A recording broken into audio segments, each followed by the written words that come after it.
რა ჩივილებით უნდა მიმართოს პაციენტმა ორთოპედ ტრავმატოლოგს?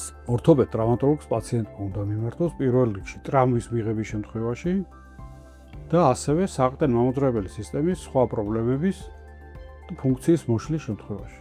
რა ეტაპზე ხდება ოპერაციის ჩატარება? ოპერაციის ჩატარება ხდება იმ შემთხვევაში, როდესაც მკურნალობის სხვა მეთოდები უკვე ამოწურულია ან თავიდანვე არ აქვს აზრი.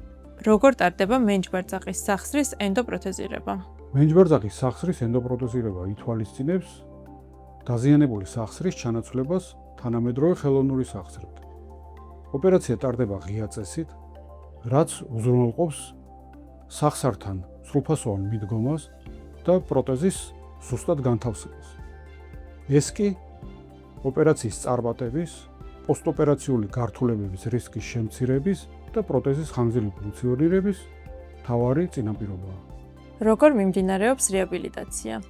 რეაბილიტაცია მკურნალობის ერთ-ერთი მნიშვნელოვანი ეტაპია.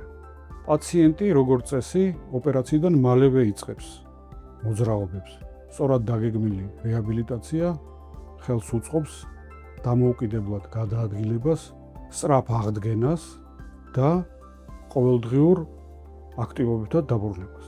რამდენ ხანს სძლებს თანამედროვე ენდოპროთეზი?